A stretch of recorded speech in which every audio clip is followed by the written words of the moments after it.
So, we're good to go. Let's do it. Let's do it. Welcome, Dr. Weinberger, Thank you. a man who needs no introduction.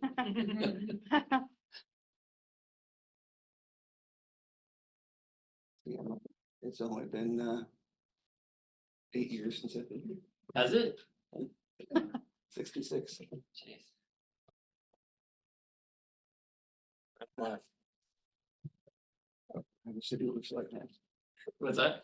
I even forgot what Iowa City looks like. Okay. So this is what Deanna asked me, Danielle asked me to do was idiopathic chronic cough. And, idiopathic means we don't know what the diagnosis is, so it's a cough without a cause. Anytime I present something on cough in children, I think it's very important for everyone to be aware of Annie Chang. She was written up here in Lancet. And she and her group in Brisbane, Australia, have done more good clinical studies on cough in children than anyone else. Remarkable person. And this particular study that was done in her group shows the problems that patients have with chronic cough.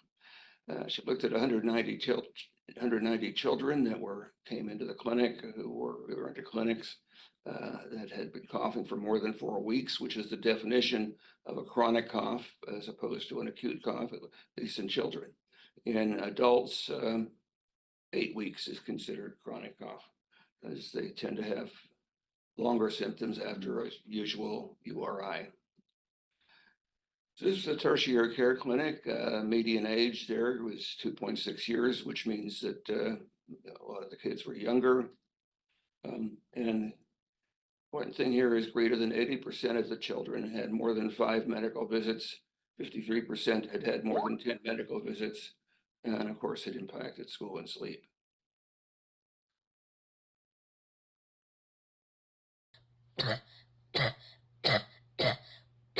This is a patient that sent me their video.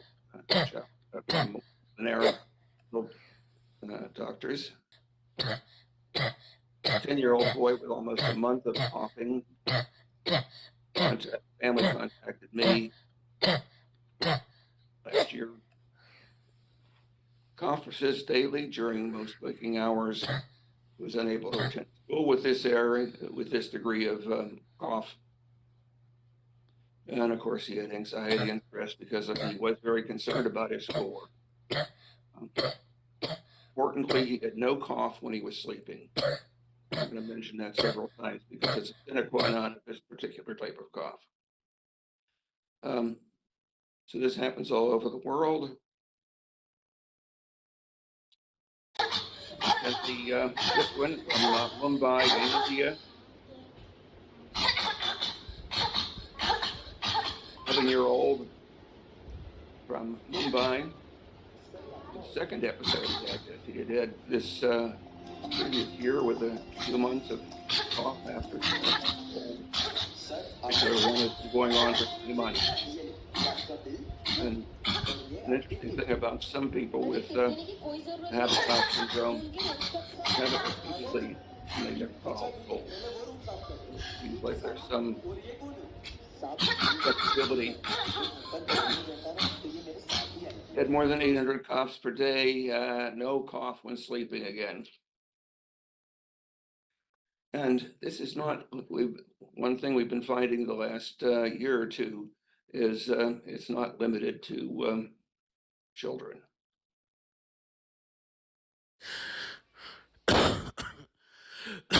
Six-year-old male for the misspelling. Chronic cough, not cows. Wow, Interesting, the father, who's a physician, emailed me from Germany. His 36-year-old son, the rabbi, had been coughing for 6 years. Oh my God. His mother, typical Jewish mother, his mother said, "You're doing this just to get back at me." but he was having about 7 coughs per minute. Of course, in the evening, considerable social consequences. It's difficult to do his job as a rabbi. Uh,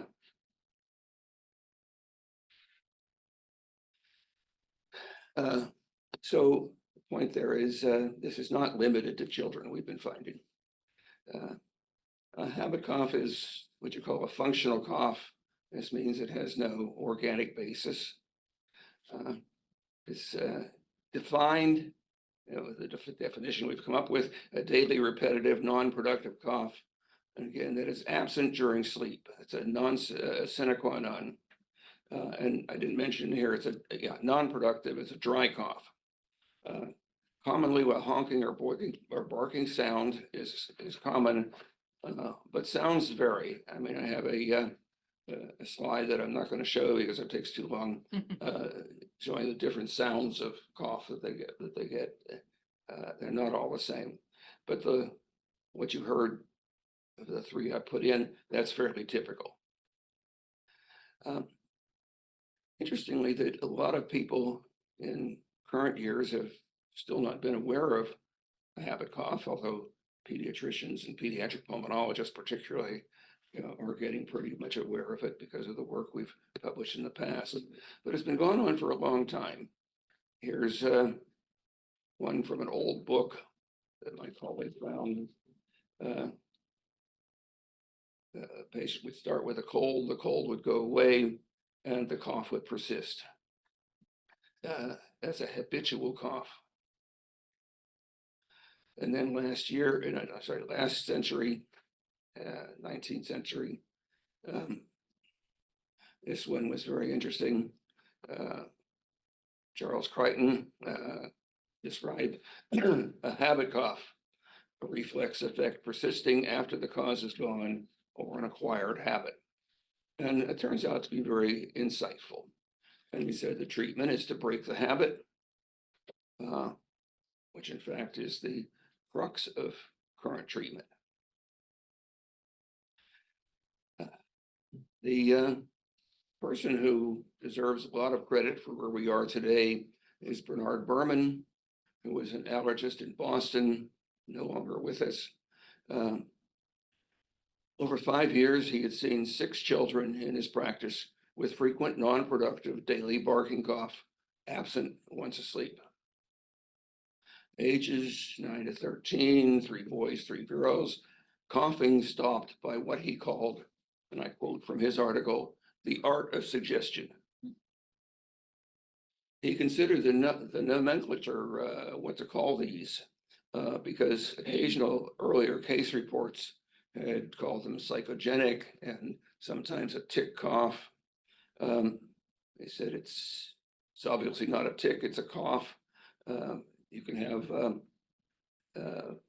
verbal tics with various sounds and words, but this is a cough.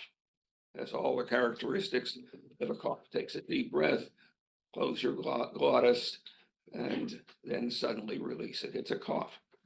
And he said these 6 patients he had no psychological problems. He doesn't think psychogenic fits for the majority of patients. So he thought the term habit cough in the literature was the most appropriate because he could make it go away with a rather simple behavioral technique. And sometimes people are bothered by the term habit. They think, well, I have a habit of having coffee in the morning or going for a walk. But if you look at the medical definition of habit, it's an acquired mode of behavior that has become nearly or completely involuntary. And there is an American Psychological Association category of disorders that are called habit disorders. And they are characterized by repetitive, unwanted behavior, involuntary. And that's the important thing. These kids are not intentionally coughing. This is totally involuntary. And of course, causes distress, functional impairment, physical and social consequences. So I put habit cough as a habit disorder. And there's a fair amount of literature on this and some of the other things. I don't usually read psychological literature, but I have for trying to understand all of this. The epidemiology is interesting. At the University of Iowa, when I was there for the last 12 years, we were averaging 9 per year, which is exactly what Brompton Hospital in London, UK got for over a 6-year period. And I think it's fair to say that probably major referral centers in the world are likely getting something on that order of magnitude. Mean age at both of these, both in London and in Iowa, was 10 years. There was no gender predominance. Secondary gain and psychological issues, which sometimes you see in review articles, were not there, or at least rarely. And the diagnosis is by a repetitive, dry daily cough, absent during sleep. The doctors at Brompton diagnosed them exactly the same way that we did, and ended up with the same results. So it's a clinical diagnosis. The only reason to do any tests is to be sure there's not some other underlying disease. So I would say our routine was spirometry and a chest X-ray. Well, at least spirometry. The spirometry was normal. We often didn't bother with the chest X-ray. Sometimes we did. Sometimes that just gives the parents reassurance that we're not missing a physical disorder. We did no other tests, and the same thing in at the Brompton. So since adults are getting into this now, what's the epidemiology of habit cough in adults? Well, we don't know really. The study hasn't been done. Some have prolonged coughing for months after a cold, over and over again. Others have prolonged coughing for years. I've had patients that have, one of our patients, a 42-year-old man, has been coughing since he was age 7. We've had a few others like that. And an interesting aspect that's in the adult cough literature, and the first studies was by this, I had to look up the pronunciation of that word, Hawk. He did this study back in 2005. He was a British physician running a specialty cough clinic, and he noticed that 40% of the patients who came to his specialty clinic, they were referred patients. So this is a selected group of referred patients. 40% had no diagnosis and were refractory, meaning that you tried everything, nothing worked. Refractory to all standard treatment. You could go by the guidelines that were published, didn't work. And that figure has been repeated in 2 more recent reviews. This one in the New England Journal of Medicine by Smith, and the other one in the Journal of Allergy and Clinical Immunology Practice by Gibson. And they both give that figure of more than 40%. Some don't. And again, there's a lot of confusion and conflict among the adult cough specialists, but those were the figures that I liked. Is there any physiologic explanation for the habit cough? Well, we don't know what causes it.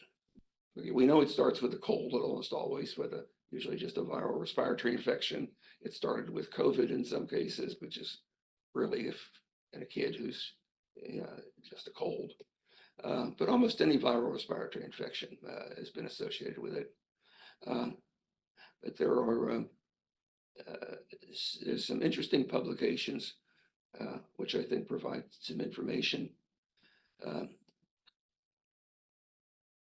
A study by Richard Irwin, who's a major adult cough specialist, probably retired by now, who did bronchoscopies on young adult volunteers who had chronic cough, had chronic idiopathic cough. And he got mucosal membrane samples and looked at it under a microscope, and he said there's inflammation. The inflammation was the same, he said, histologically as patients who had a real reason for coughing, like asthma or COPD. And the inflammation was not there in some volunteer controls that he had. So he suspected that the cause of the inflammation was the coughing itself. On that same line, this Shapiro and his colleagues, much more recently in the Blue Journal, took samples of mucosa and did a special stain that would show up nerves. And they saw increased nerve density. And so what you have then is some neuropathic inflammation, which is both of those studies, the author suspected that it was the coughing itself that was causing the inflammation and the neuropathic sensitivity. And that was caused by the repetitive coughing.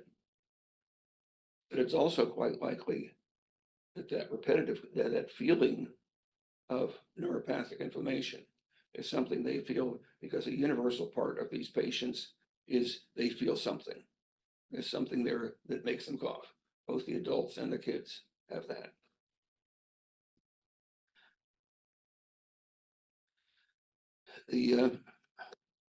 And just another point. So what you have then is kind of a vicious cycle. This repetitive coughing causes neuropathic inflammation, which they feel causes the continuous coughing. So just like Crichton said in the 19th century, is a vicious cycle that is continued. And what you have to do if you're going to treat it, you have to break that cycle.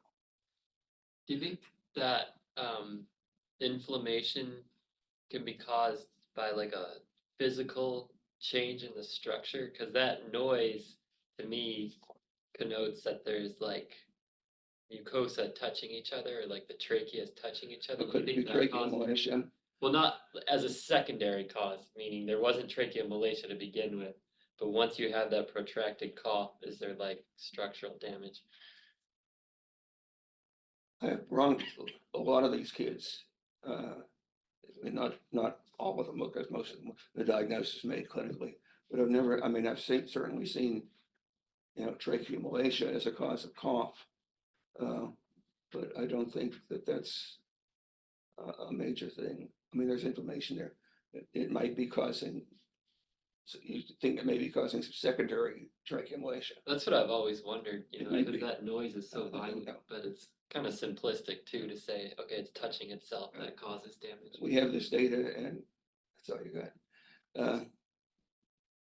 The missing link here is, and we can talk about that later. Why does it happen only to 9 kids a year? You think about that, you're not going to see one of these kids every week or every month in a busy clinic, but you're probably not going to go more than 2 months without seeing one on average.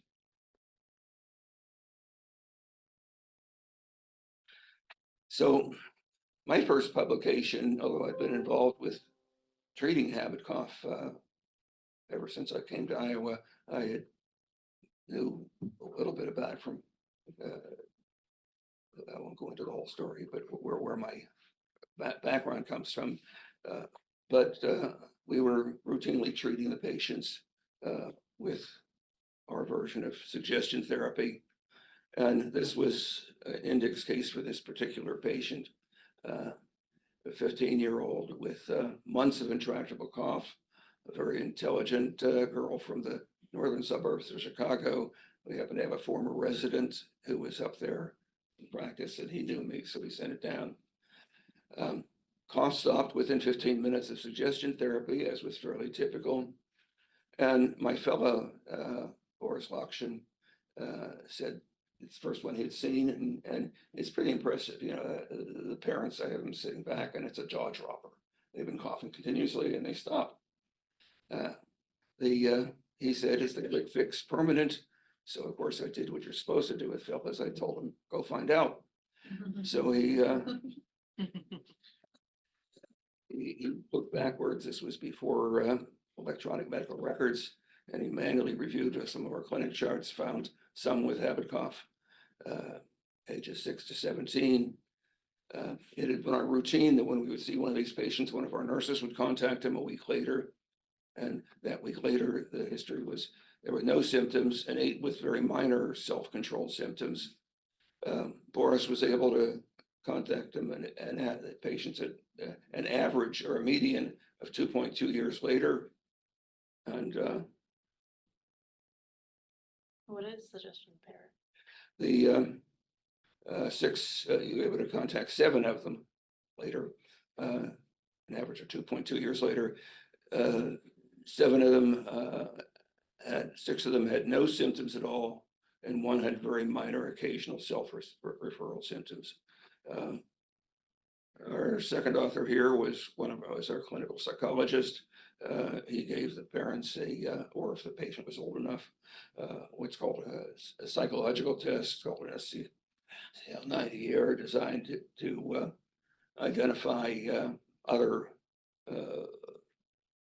psychosomatic disorders. They were completely normal. There was no abnormality, at least in those 7 patients. Our next major publication was in 2016. Actually, I was still writing it when we came here. We had I had all the data with me.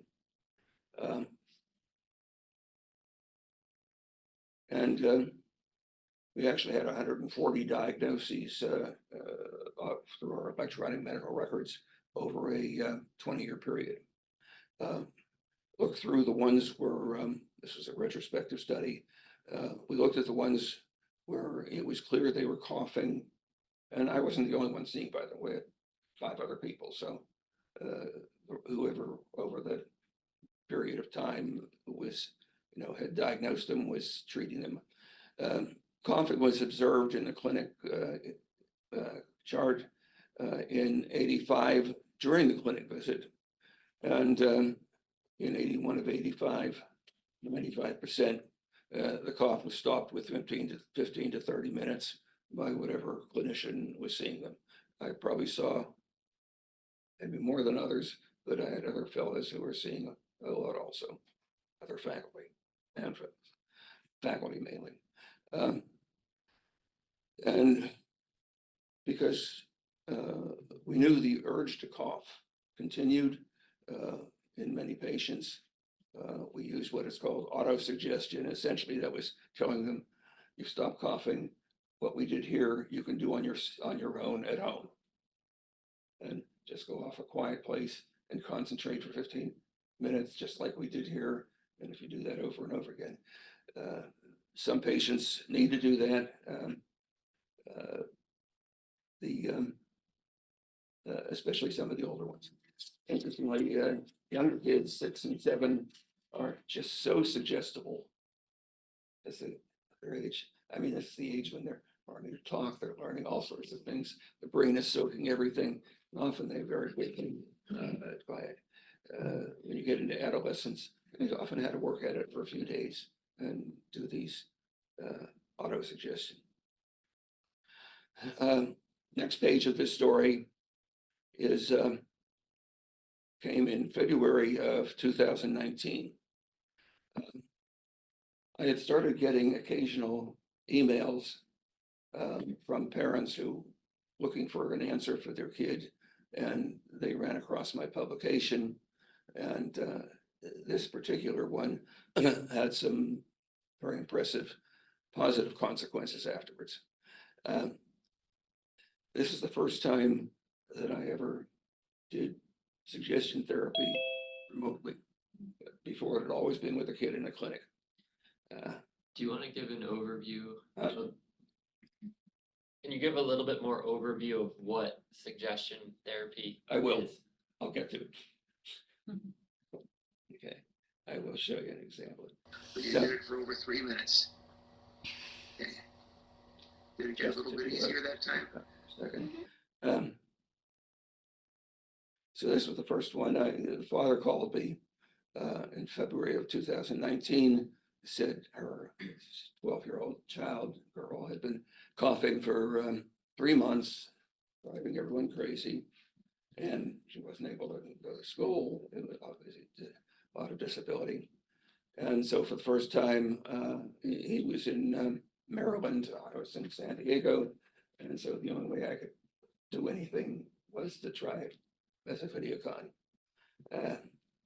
And this starts actually 3 minutes into it because the father didn't know she was going to actually stop coughing. But it shows you essentially what we're doing. Still hard though, huh? Okay, we're gonna go for 4 minutes now. Yeah. Okay. You're doing it. You're doing great. You went 3 minutes before you coughed. Mm-hmm. So I bet you could do 4 minutes too. So this is a demonstration. Because you're taking control. You're Anyone letting can it access control you. this and see the whole 30 minutes of which I was talking to. So this is what you have to be what doing. we're doing. You may have to do it for a while. Here to show the whole thing. It's going to gradually get easier. Access it on your own.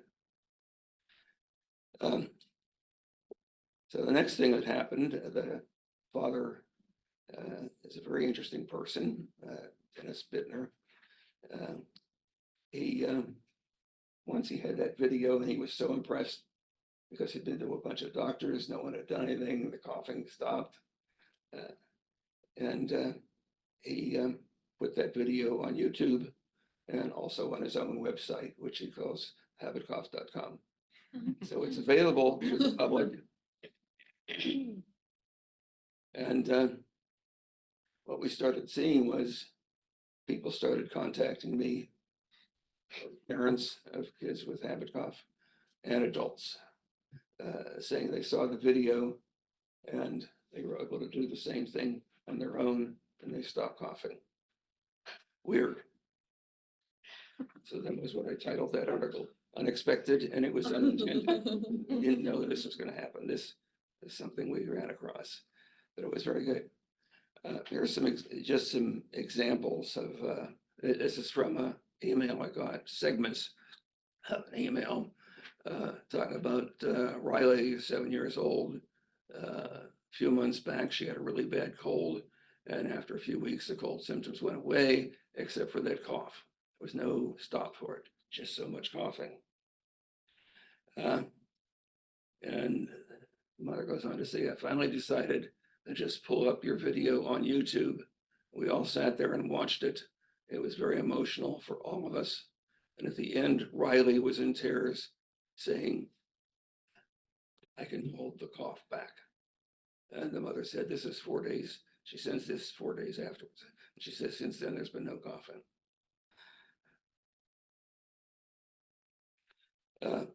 This was an email from an adult.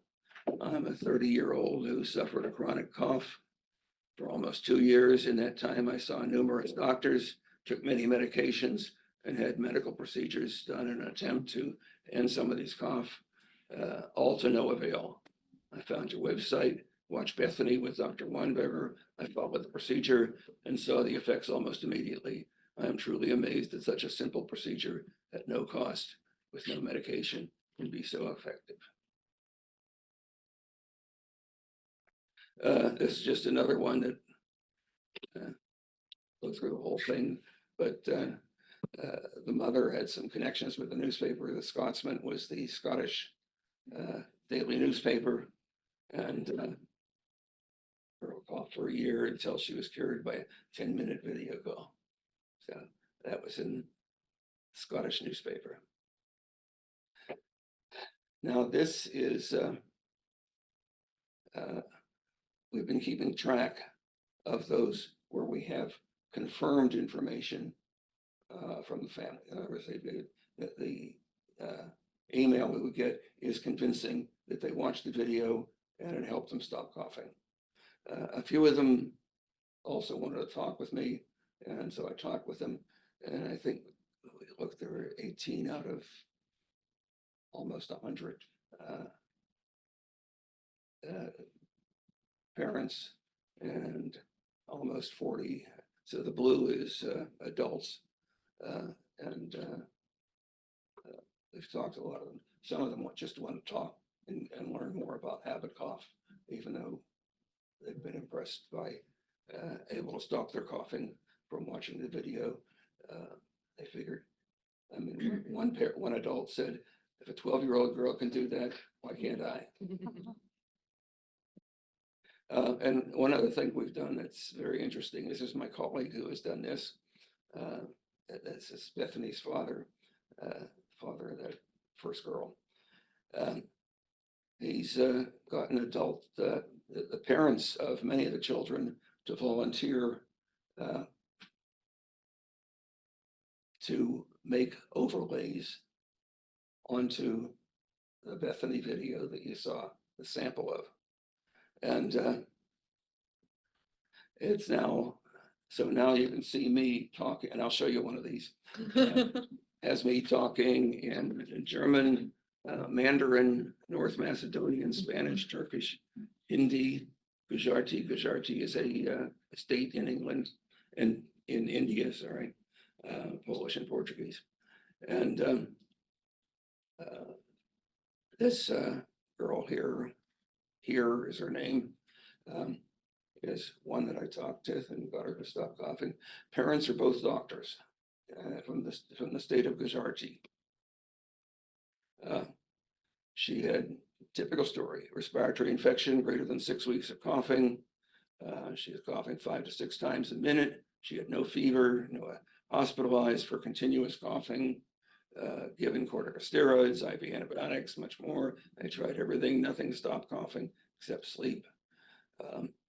She responded, the parents, I think it was the mother who contacted me because her English was very good, and talked with the girl, and suggestion therapy stopped her from coughing. Parents, of course, were very happy, and the mother said, you know, because she was a physician, what can we do to help? And so she did an overlay of me in Gujarati, and here did it in Hindi.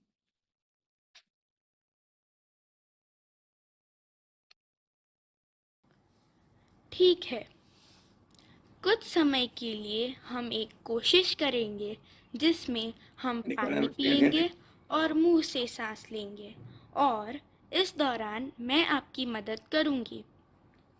अच्छा, सबसे पहले अगर आप ठीक है, कुछ समय के लिए हम एक कोशिश करेंगे जिसमें हम पानी Where the next one we're doing is Arabic. Now this is important. What's the natural history of habit cough if they don't get suggestion therapy? This is a critical part. This comes from a study at Mayo Clinic in Rochester. They went into their archives after I presented our 1991 publication. We had a North Central Allergy Society there, and they were part of it. We were part of it. So they were familiar with what I had done in Iowa. Dr. Junger and O'Connell were major figures at the time at Mayo Clinic. They got their fellow, Dr. Rojas, to look into their archives. And they had 62 patients they were able to find in their archives. And of course, they didn't call it habit cough because it had gone on in the past before we had published ours. And they just called it involuntary cough syndrome, but it was the same thing. And they had up to 8 years of follow-up on these patients. Ages were the same as we had. Mean cough duration before the diagnosis was 8 months. 75% did have spontaneous resolution, but it was an average of 6 months later. And what's important here is 25% of these patients, 16 of them, were still coughing, I mean, 6 years later. And we have seen occasional adults who have had chronic cough since childhood, chronic functional cough, habit cough. The Brompton, where they had diagnosed them the same as we did over a much shorter period, they didn't do any treatment. They would just explain it to the patient And they were trying to argue that just a good explanation was sufficient to make it go away. Well, sometimes it did. They were only able to find 39 of the 55 patients they saw over that previous period of time. Median duration of 1.9 years in those 39 patients. 59% of the 39 resolved within 4 weeks. So there was a fair amount of spontaneous resolution, but 26% of them took 1 to 6 months, and 12% of them took more than 6 months. And we don't know how long. Interesting, they made the comment that when the patients believed the diagnosis, I guess they had patients who were skeptical that there had to be something physically wrong. They said 26 of the 39 resolved over that period of time. But they said 54%, only 54% resolved. It was 13 of the 39 when the parents were skeptical of the results. That's not been very good explaining it. So this gets to what you're asking, what are the principles of treatment with suggestion therapy? And I think the best thing to actually see it, we have 2 online that parents have provided, 1 full half hour of the girl, and then we've got a 9-year-old boy from Manchester, England. The parents sent in his, so they're online. You can see both of them, and I can email them to you if you want. So what's important, of course, is you need to establish rapport with the patient. This doesn't work as well if you kind of say, well, there's someone else who can do this for them.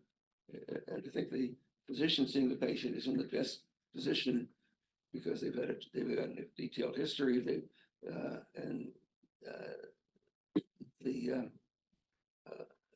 got rapport with the patient. It's important that when you go do it, do suggestion therapy, that you have confidence. You don't approach it, there's no try. You don't say, well, we'll try this and see if it works. You go in confident it's going to work and project that confidence to the patient. Focus the patient's attention on suppressing the cough. You tell them everyone can suppress a cough briefly, even if it's only for seconds. So we're going to practice, and if they're coughing several times a minute, I say, let's just go 30 seconds. Hold back a cough for 30 seconds before it gets out. And we have them as alternative behavior, sipping some room temperature water. I actually started out in the clinic with an aerosol saying, inhale saline mist. But then I started, since we had to do something at home, the water, and it worked just as well. And that's what is the routine now. So we focus the patient, try it for 30 seconds. Oh, that's wonderful. You held it back for 30 seconds. Now I bet you can do it for a minute. Mm-hmm. And a lot of positive reinforcement. I've learned from reading some of the psychology literature that there's a lot of literature on the power of suggestion. Yeah. Studies, controlled studies where they reduce pain, reduce itching. And I think we're doing that kind of thing. We're convincing them that they have the ability. And then we demonstrate the ability by going that half minute, going for a minute. And by the time they've gone for 5 minutes, I start saying, I think it's getting easier to hold back the cough, isn't it? And I shake my head, yes. You always want to shake your head, yes, because then they do the same thing.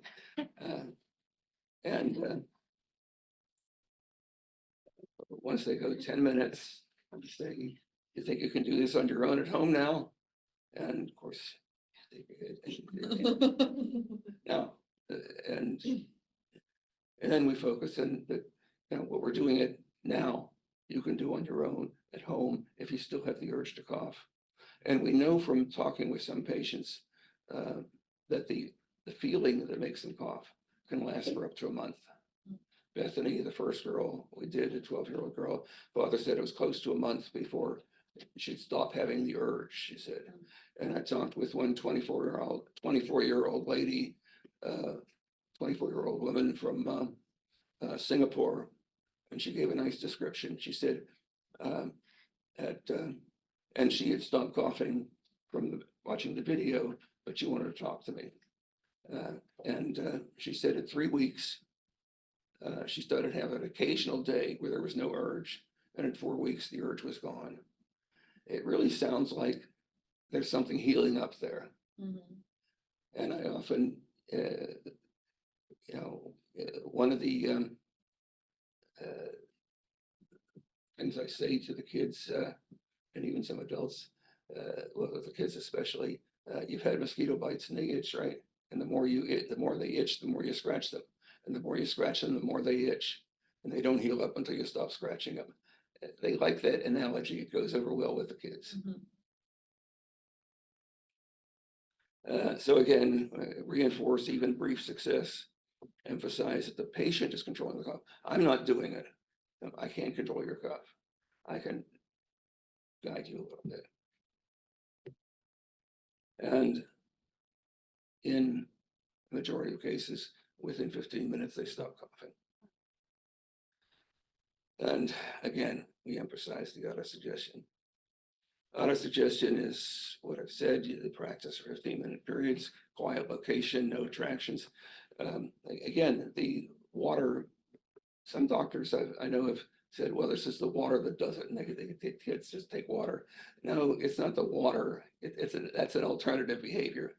In other words, what they're supposed to do is sip the water when they feel the urge to cough, and they're learning to relate to the urge to cough and not coughing. So we emphasize this. Express confidence that the sessions at home could eliminate the cough. Emphasize the urge to cough. We're always honest with it. We give them the whole story. We tell them that the urge may last. Some kids have a problem with it, some don't. And I was always impressed. Everyone's already seen Star Wars. Yoda. He emphasized again, this is not something you try, and you don't tell the parents you're going to try. It's try not. You do or do not. There is no try. And I think that's very important. And you tell that to the parents also. I have had some parents, an occasional parent who, essentially imitates me with a child and got them to stop coughing on their own. Had a few like that. It probably relates to the one mother in Australia said she did it while driving. Girl was in the back seat and she went through it. Same thing, and it depends on the parent and their relationship with the kid, and if you have done it. So the take-home message is daily repetitive dry cough absent during sleep. And we talk about chronic cough, but chronic cough obviously starts with an acute cough. And some of the kids, I think in Iowa, at least when we look back, 10% of them has been going on for less than a month. So it's still what you could call acute cough. But the characteristic of the cough, you've heard of it, it's terrible cough and cough and cough and cough. And yet once they're asleep, parents are so happy when it gets quiet. Yeah. So, and I think the earlier you start treating, you identify and treat it, the quicker they respond and it's easier. I just talked with one 11-year-old girl from Texas this week, and she was easy because the mother recognized it early. What happened was they saw a pediatric pulmonologist who made the diagnosis, but didn't treat it in any way, just made the diagnosis and said, here's Weinberger's Video. but she was easy. Some other clinical impressions, not data. My colleagues and I were very, and I continue to be impressed with this. They tend to be very bright kids, brighter than average. This girl from Texas was a straight A student. She plays the clarinet. She does dancing. There's an awful lot of straight A students among them. So maybe maybe there's a personality characteristic there that makes them prone to it. That's pure speculation on my part. But they certainly respond to the power of suggestion. Any overlap with It's vocal cord dysfunction? a colleague, pediatric pulmonologist in Texas, who had been treating these people on his own and figured out how to do it. And he said it's the pediatric pulmonologist's nursemaid injury. Y'all familiar with the nursemaid injury? Yes. Radial head subluxation. You know, there aren't many things in medicine where you have an instant cure. And it's one of them. You know, a kid comes in, they think it's a broken arm, they're going to say the orthopath, they go like that, and it stops, and then they stop crying. It's fellas who, well, I attend the weekly allergy conference at Scripps, and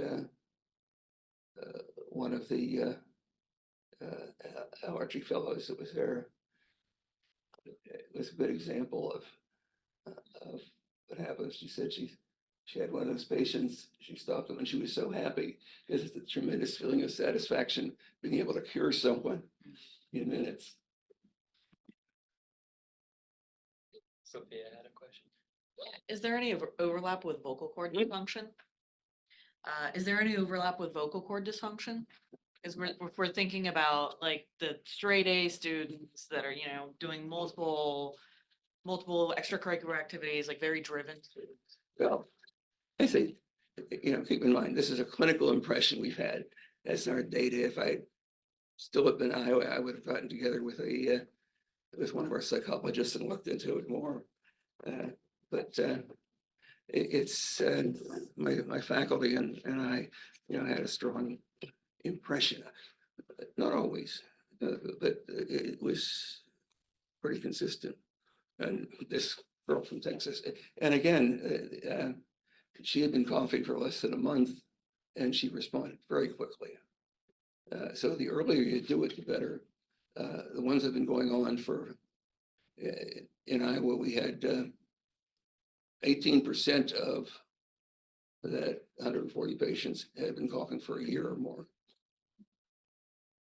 So how about so she mentioned overlap with vocal cord dysfunction, but the other one that is always brought up is postnasal drip. So what are your thoughts on postnasal drip and chronic protracted cough? Or Try to get that in. And another thing I'm writing now.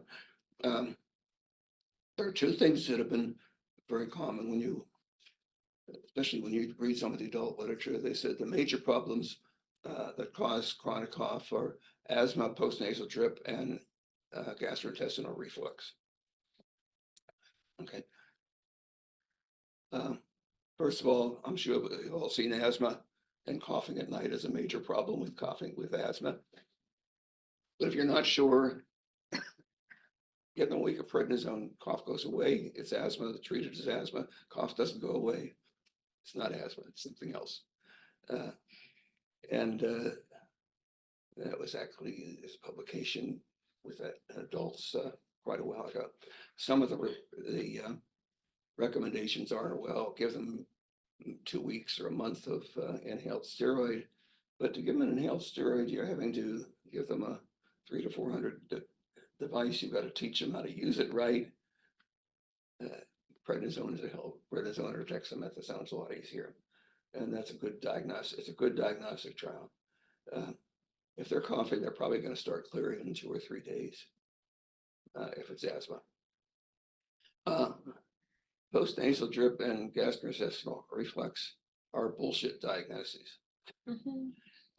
There's no data supporting either one. The postnasal drip is exceedingly common in normal people. I mean, in people who don't have cough. Most people with postnasal drip don't cough, and there's no greater frequency of postnasal drip in people who are coughing than people who aren't coughing. And there's no controlled data people have been talking about this for 30 years. And if 30 years have gone by and they haven't done a controlled study, it's time to abandon it. Gastrointestinal reflux, there's actually a good Cochrane review on that. And there's a controlled clinical trial of acid suppressants, protein pump inhibitors, and no difference between placebo and the active drug has been shown over and over again.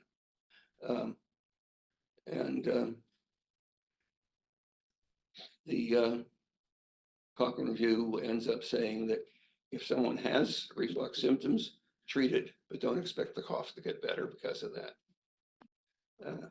So a large part of the problem of habit cough is iatrogenic. Doctors treating every other known cause of cough. And these patients go through hell because of that. That's happening a lot less now with kids. And I've given pediatric pulmonary groups about a dozen ones across the country, from Harper's in the east to LA Children's in the west. A lot of them occur, like a couple of those examples I give you. I hear from the patient, we stop the cough, and it's just, Bubba and Hair was the last one I did in Memphis. And they call me up and say, how'd you do that? Can you tell us? And so I give a talk on it. So almost all of them now are, if they get to a pediatric pulmonologist, the diagnosis is made.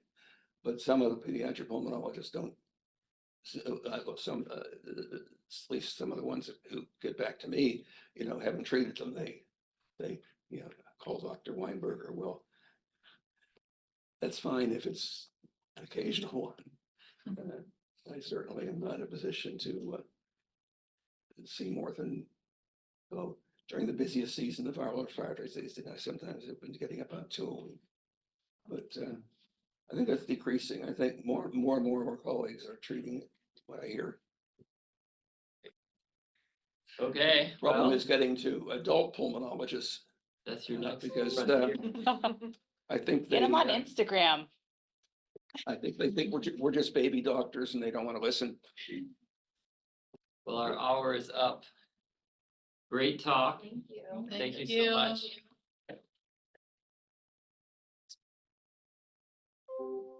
What's that?